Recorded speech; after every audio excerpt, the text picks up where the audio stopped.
भाई बंटी, दिल्ली दिल वालों की होगी पर हम लोगों की बिल्कुल नहीं है। साला 10वां मकान देख लिया, सब एक ही रट लगाए बैठे हैं। फैमिली चाहिए, बैचलर अलाउड नहीं है।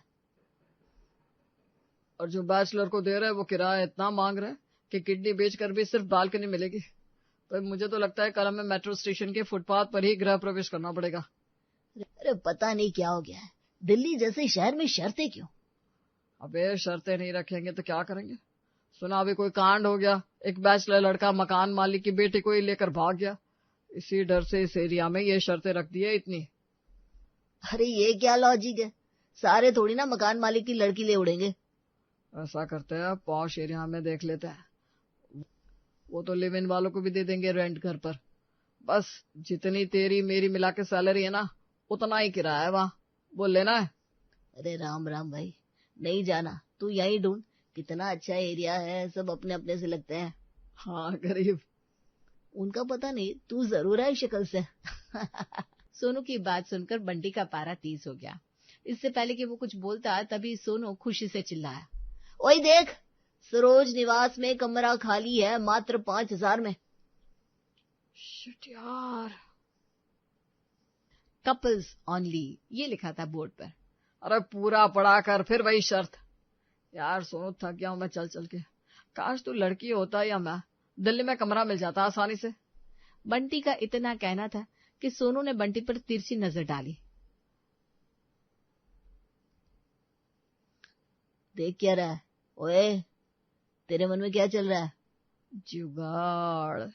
तू सोनू नहीं सोना बन जा, लाइफ सेट। ए चुप बे। फिर ठीक है, मैं बंटी नहीं बबीता बनूंगा। अरे पागल है क्या? पकड़े गए तो मकान मालिक हमें बिना तेल के कूटेगा। अरे भाई दिल्ली है, यहाँ सब कुछ चलता है। कमरा मिल जाए फिर धीरे धीरे शिफ्ट हो जाएंगे, मैं सब संभाल लूंगा। फिर क्या था भाई, शाम को बंटी को बबीता बनाकर सोनू लाया। उसने सरोज निवास की घंटी बजा दी। फिर दरवाजा खुलते ही बाहर आए रौबदार लाला राम जी। बंटी ने साड़ी पहन रखी थी और लंबा सा घूंघट। लाला राम को दोनों पति पत्नी जम गए और उन्हें ऊपर के 2 कमरे किराए पर दे दिए। मम्मी देखो, क्या ये है आपके नए किराएदार जो कल ही आए? हाँ है तो वही, लेकिन लड़के की बीवी ने ये घूंघट इतना लंबा क्यों किया है? सही कह रही हो मम्मी, पर इसका जवाब तो ये लोग ही देंगे। आप रुको, मैं जाती हूँ, जरा ये नए किराएदार से मिलकर आती हूँ। नमस्ते भैया। नमस्ते भाभी। मैं पिंकी, आपके मकान मालिक की बेटी। वो पापा ने कल बताया कि भाभी भी साथ में है। शहर नया है तो सोचा मैं आपको कोई परेशानी ना होने दूं। जी जी, थैंक यू। भैया भाभी कोई भी जरूरत हो तो आप मुझे बता देना। जी जरूर। पिंकी की हर बात का जवाब सोनू दे रहा था। वहीं पिंकी की नजर बंटी पर थी। अरे भाभी, आप कुछ बोलती क्यों नहीं है? जी हमें बड़ों से शर्म आती है, संस्कार है हमारे। संस्कार तो ठीक है, पर भाभी मैं तो आपकी ही एज की हूँ, मुझसे क्या शर्माना। अरे नहीं नहीं, ऐसी कोई बात नहीं, मैं आपके लिए चाय बना देती हूँ। अरे नहीं नहीं, मैं चाय पीकर आई हूँ। आज से आप मुझे अपनी दोस्त ननद कुछ भी समझो, और कोई भी काम हो तुरंत बताओ। हाँ बिल्कुल। एक दिन पिंकी बिना नॉक किए अचानक बंटी के कमरे में घुस जाती है। भाभी देखो मैं क्या लाई हूँ, ये देखो नेल आर्ट। आज हम दोनों साथ में नेल आर्ट करेंगे। आप बस घूंघट में रहती हो, अब बिल्कुल ध्यान ही नहीं देती। अब मैं ना आपका मेकओवर करूंगी। लाओ अपने हाथ इधर लाओ। इतना सुनते ही जैसे बबीता की यानी कि बंटी की जान सूख गई। उसने डर से तुरंत अपने हाथ पीछे कर लिए। नहीं नहीं पिंकी, अभी मैं पूजा करने जा रही हूँ। अरे भाभी, पहले आप चेहरा छिपाती थी, अब हाथ भी छिपाने लगी। और पूजा तो अब सुबह से कर रही है ना, अब हम नेल आर्ट करेंगे। हाँ। अरे नहीं पिंकी, अभी कुछ पूजा बाकी रह गई थी। अच्छा, तो अब बहाने दे रही हो भाभी? मतलब जूते पहन के कौन पूजा करता है? और ये क्या इतने बड़े मर्दाना जूते? मुझे लगता है आपने सोनू भैया के जूते पहन लिए। ये सुनते ही बंटी बहुत डर गया। वो कुछ बोल नहीं पा रहा था, तभी सोनू ने आकर बीच बचाव करते हुए कहा, अरे वो बबीता जी को नी पेन है, डॉक्टर ने कहा है हील मत पहना, सिर्फ ग्रिप वाले जूते पहनना। इसके पास नहीं थे तो मैंने अपने दे दिए। ओ पति पत्नी का प्यार, सो क्यूट। तभी अचानक बंटी का घूंघट थोड़ा सा ऊपर उठ गया और उसके होठ पिंकी को दिख गए। अरे भाभी, ये आपके होठों के ऊपर काली काली परछाई कैसी है? ये आपकी मूछें उग रही है क्या? पार्लर नहीं जाती आप? ऐसा कौन करता है? इतना क्यों शर्माती है आप? ये छाया है, कमरे में लाइट कम है ना, इसलिए ऐसा लग रहा है। मुझे क्यों मूछें आएगी, मैं कोई मर्द हूँ क्या? अरे रुकिए तो भाभी, मैंने कहा ना मुझसे मत शर्माओ। मेरे पास एक स्पेशल वैक्स स्ट्रिप है जिससे मैं आपकी मुझे मेरा मतलब है काली परछाई साफ कर दूंगी। फिर देखना कैसे भैया आपको देखते ही रह जाते हैं। अरे दूर है ना, मुझे वैक्सिंग से डर लगता है। तो लिपस्टिक ही लगा लो, ये मजेंटा पिंक आप पर बहुत खिलेगा।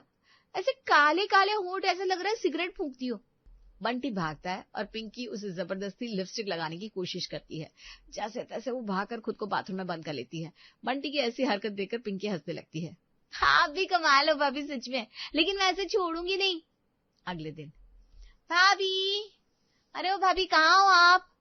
पिंकी की आवाज सुनकर बंटी कोने में छिप गया।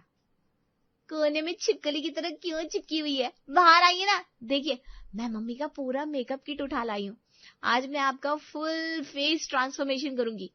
नहीं पिंकी, मेरी ना त्वचा बहुत नाजुक है, विलायती क्रीम लगाते ही मुझे दाने निकल आते हैं।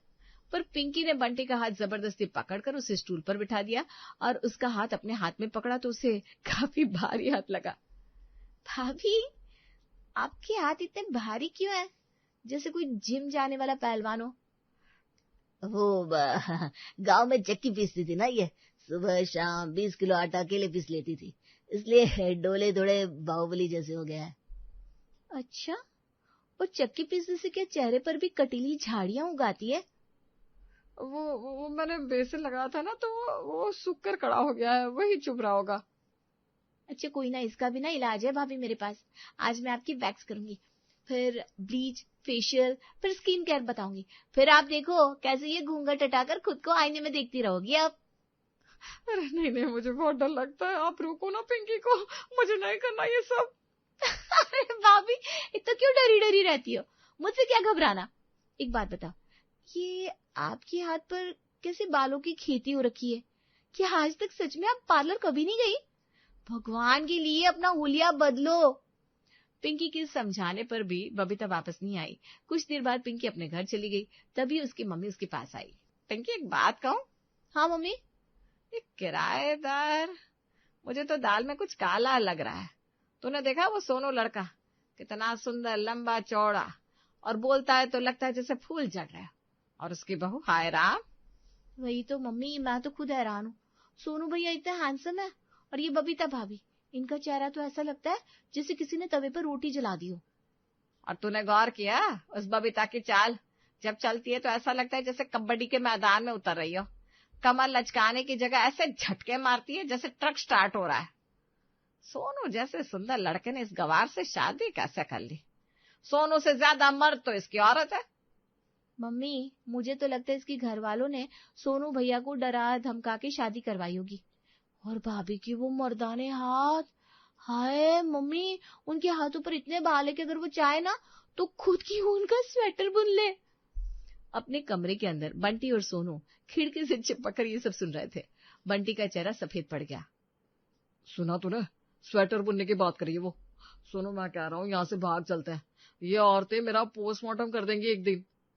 चुप रहे, गॉसिप का मजा ले। सुन तो सही है माँ बेटी क्या खिचड़ी पका रही है। पिंकी, मुझे तो लगता है बबीता को कोई बीमारी है।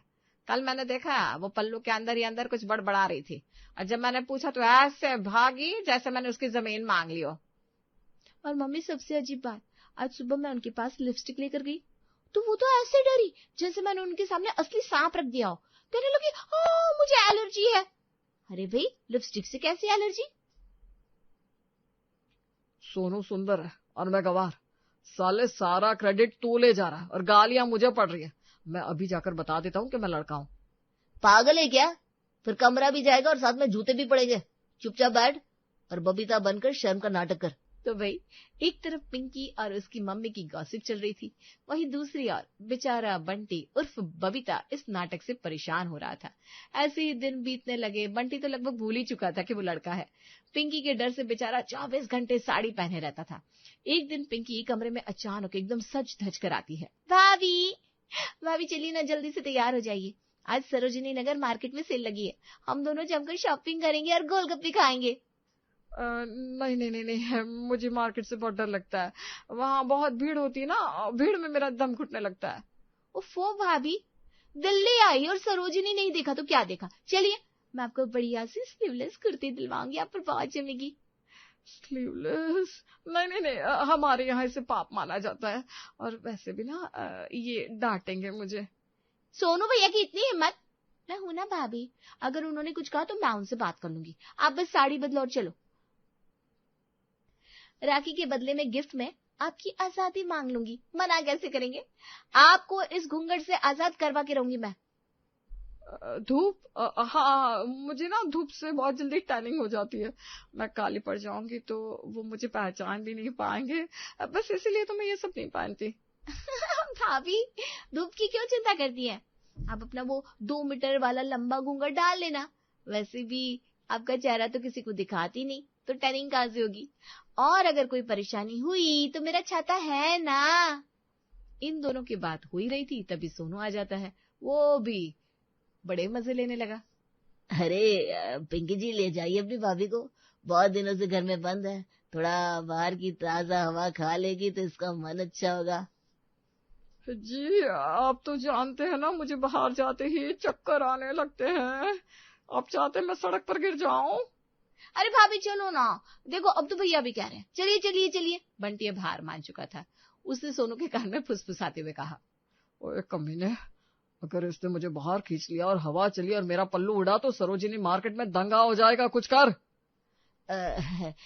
पिंकी जी, दरअसल बात यह कि आज हम दोनों साथ में कुछ समय बिताना चाहते हैं, तो बस इसीलिए बबीता जाना नहीं चाहती। ये बात है, फिर तो आप दोनों मौज करो, लगता है मैंने आपको डिस्टर्ब कर दिया। अच्छा मैं चलती हूँ। हाँ हाँ जल्दी जाओ, वरना धूप तेज हो जाएगी और देर तक आराम करना, हाँ फिर आराम से आना। पिंकी के जाते ही बबीता ने धाड़ से दरवाजा बंद किया और अपनी साड़ी निकाल कर फेंक दी और एक लंबी सी सांस ली। हे भगवान, क्या मुसीबत है यार, हर टाइम पीछे पड़ी रहती है। लगता है तेरे से प्यार करने लगी है। झंड करती है जिंदगी इसने मेरी, जब आती है तब लगता है हार्ट अटैक आ जाएगा मुझे डर से। चल अब तो गई, आज नहीं आनी इतनी जल्दी, चल मौज कर। पूरा दिन बीत गया, पिंकी नहीं आई। शाम को ऑफिस का काम खत्म करके सोनू मार्केट चला गया। बंटी भी बेफिक्र होकर नहाने चला गया। आज वो गलती से दरवाजा बंद करना भूल गया था।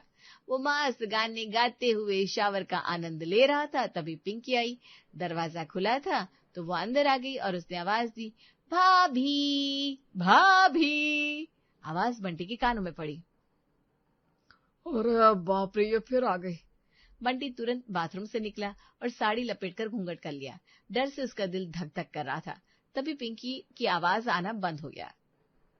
ये पिंकी कहाँ रह गई? लगता है उसका डर मेरे ऊपर हावी हो गया। मेरे कान बज रहे थे, ये आई नहीं होगी।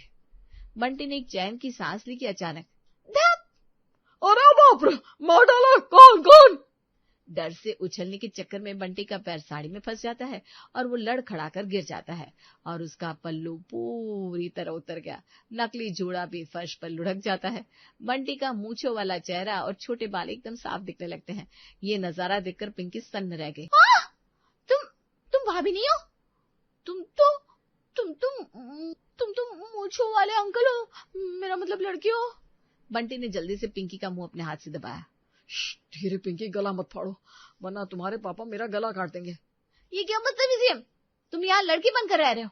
अभी मम्मी पापा को बताती हूँ। अरे नहीं नहीं पिंकी, मेरी बात सुन। देखो, मैं और सोनू दिल्ली में नई जॉब करने आए हैं। हमने 50 घर देखे पर कोई बैचलर को कमरा ही नहीं दे रहा था। कोई कहता है लड़के शोर मचाते हैं, कोई कहता है लड़के गंदे रहते हैं। अब मजबूर थे, वरना मुझे साड़ी पहनकर बबीता बनने का कोई शौक नहीं है। ओहो, तो ये सब कमरे के लिए था? हाँ देखो, प्लीज किसी को बताना मत। जैसे ही हमें कोई दूसरा कमरा मिलेगा हम चले जाएंगे। हमें बस एक छत चाहिए थी। बंटी की बात सुनकर पिंकी जोर जोर से हंसने लगी। मुझे तो पहले दिन से ही पता था कि तुम एक लड़के हो। देख लिया था तुम दोनों को बगल की कॉलोनी से घर ढूंढते हुए। मैं तो बस तुम्हारे मजे ले रही थी। ऐसा क्या? पर मुझे तो ऐसा लगता है मैं तुम्हें ज्यादा ही अच्छा लग गया, इसलिए तुम रोज आती थी। अच्छा, खुद को इतना हैंडसम समझते हो? कम भी नहीं हो। बंटी की इस बात पर दोनों हंसने लगे। प्लीज किसी को कुछ बताना मत। ठीक है, एक शर्त पर नहीं बताऊंगी। अब से तुम मेरी भाभी नहीं, मेरे दोस्त हो, और ये नाटक चलता रहेगा। मम्मी के सामने तुम अभी भी बबीता भाभी रहोगी। मुझे बड़ा मजा आ रहा है तुम्हें परेशान करने में। क्या अभी भी नाटक करना पड़ेगा? हाँ, क्योंकि अगर मम्मी को पता चला तो वो तुम्हें अभी निकाल देंगी। और सुनो, जब तक तुम यहाँ हो मुझे हर संडे बाहर घुमाने ले जाना होगा, लेकिन तब तुम लड़का बनकर आओगे, बबीता बनकर नहीं। हम डेट पर जाएंगे और घर आकर तुम फिर से भाभी बन जाना। मंजूर है। वैसे मेरा नाम बंटी है। मुझे ये भी पता है, और मेरा नाम तो तुम्हें पता ही है। अरे कभी बोल भी नहीं सकता, मर के भी नहीं। इतना डराया है तुमने कि रात को सोने में तुम दिखाई देती हो। तो भाई अब बंटी दिन में बबीता भाभी रहता है और शाम को वही बंटी जींस टी शर्ट पहनकर पिंकी के साथ गोलगप्पे खाता है। दोनों को एक दूसरे से प्यार हो गया था, पर साड़ी वाला नाटक अब भी जारी था। बंटी अब पिंकी के सामने असली आवाज में बोलता। दोनों साथ में बहुत खुश थे। एक दिन पिंकी की मम्मी बंटी के पास आती है और बातों बातों में दुखी होकर कहती है, बबीता बेटा, तो आप घर के सदस्य जैसी है। देखना पिंकी की शादी के लिए लड़के ढूंढ ढूंढ कर थक गई हूँ, कोई अच्छा लड़का ही नहीं मिलता। तेरी नजर में कोई नेक और सीधा लड़का है क्या? जी आंटी जी, लड़का तो। अरे तू क्यों घबरा रही है? देख, मुझे तो ऐसा दामाद चाहिए जो पिंकी को खुश रखे, चाहे थोड़ा कम कमाता हो लेकिन दिल का साफ हो, जैसे तेरा ये सोनू है ना। अरे हम तो उसे घर जमाए रखने को भी तैयार है। मम्मी जी, अगर मैं आपसे कहूँ कि एक लड़का मेरी नजर में है जो पिंकी को जान से ज्यादा प्यार करता है, मतलब करेगा। चुप करो जी, क्या बोल रहे हो जी? आंटी जी मैं पता करके आपको बताती हूँ कोई अच्छा रिश्ता। कुछ देर बाद पिंकी की मम्मी चली गई। अब बंटी को नई टेंशन हो गई कि पिंकी की शादी की बात चल रही है। कई दिन बीत गए, टेंशन में उसने पिंकी से भी बात की पर कोई हल नहीं निकला। आखिरकार एक दिन बंटी खुद अपना सच बताने पिंकी की मम्मी के पास गया। वाह आंटी जी, आपसे कुछ बात करनी थी। अरे बबीता आओ, मुझे भी तुमसे कुछ बात करनी थी। वो क्या आंटी? वो अब तुम ना पिंकी के लिए लड़का मत देखना। वो क्या है, हमें पिंकी के लिए एक बहुत अच्छा लड़का मिल गया है। क्या? क्यों? मतलब शादी इतनी जल्दी? मतलब कौन लड़का है वो आंटी जिससे पिंकी शादी करेगी? मेरे सामने ही तो है, मुझे सब पता चल गया है बंटी। ये सुनते ही बंटी डर से कांपने लगा। हाँ आंटी जी, मुझे माफ कर दीजिए, हमें कमरा नहीं मिल रहा था इसलिए ये सब किया। हम कल ही घर खाली कर देंगे। अरे ओ मुझे वाली बबीता, भागने की बात मत कर। जिस दिन तूने पहले दिन राम राम भाई बोला था, मैं तभी समझ गई थी। और रही बात हाथ के बालों की, भला कौन सी औरत के हाथ भालू जैसे होते हैं। मैं तो बस चुप थी क्योंकि तुम दोनों लड़के बहुत शरीफ और नेक हो। मम्मी, तो आपने हमें रोका क्यों नहीं? क्योंकि मुझे देखना था मेरा होने वाला दामाद मेरी बेटी के लिए कितने दिन साड़ी पहन सकता है। बाकी पिंकी मुझसे कुछ छुपाती नहीं है, क्या पिंकी? बिल्कुल सही माँ, कुछ भी कहो, इन दोनों को परेशान करने में आनंद बहुत आया।